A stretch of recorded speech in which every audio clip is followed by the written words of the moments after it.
because this is new. And since I posted my video, this is like new stuff she has posted. Is first and foremost, she posted about refunds.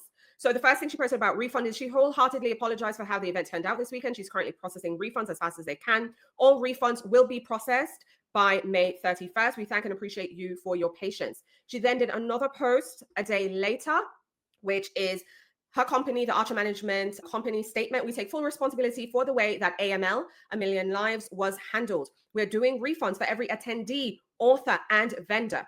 We are also canceling all of our future events and will be processing refunds for those as well. So she put out that statement. This said 3 days ago, 2 days ago. So I'm going to go on a limb and say Monday, Tuesday, because we're recording today. It's Thursday after the event. Seeing those statements, Francesca, what are your thoughts on her? Because she has been engaged. She showed up to the event. Okay, look, I will give credit where credit is due. She showed up to the event. She put out her management statement. She put out the refund statement, and she's trying to make it right with all these people. What are your thoughts on her doing this? As far as all the statements, that's good. I just want to see the action of the follow through. So I'm going to be looking for that. But I think that she's handling that well. I am glad that she's taken a look at herself and her business and canceled the other events, because obviously I don't think that she's ready for that kind of pressure. I mean, organizing a book event of this magnitude, it's a lot. It takes a lot of moving parts. And she was out here like offering money and rooms to everybody, which, I mean, if you've ever organized anything, that is already a huge red flag, because nobody was asking her to do that.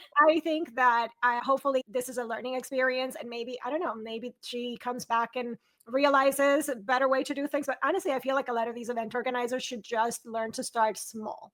Do a small signing. It is fine. You can do a couple of hours signing somewhere, and that is totally fine. People used to do those more than doing a 3-day event. So I think it's a trend of social media, and I'm seeing like all these big events and these big signings, and they feel like if I'm going to put something on, it has to match up to what is currently happening. But again, I am team small. If it means having 20 people and having a brunch and just getting a back room in a restaurant, and you decorate to the nines and you all eat some good food and talk about the books, I think that is a good thing.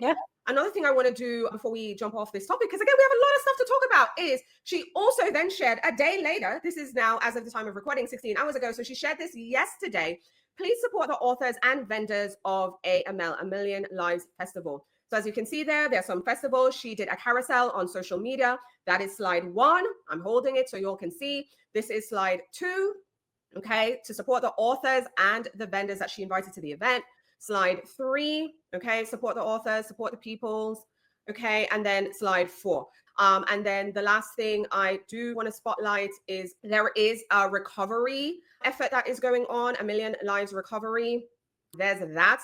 I'm just going to make us small so y'all can see it. They have this whole recovery thing. It's indieauthorconnect.com, and they have a list of all the folks that had participated in A Million Lives, including, again, authors, vendors, all the peoples. I will be including a link in the description after the live.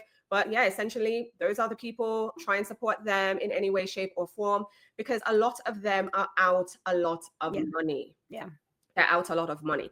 So that is all A Million Lives update.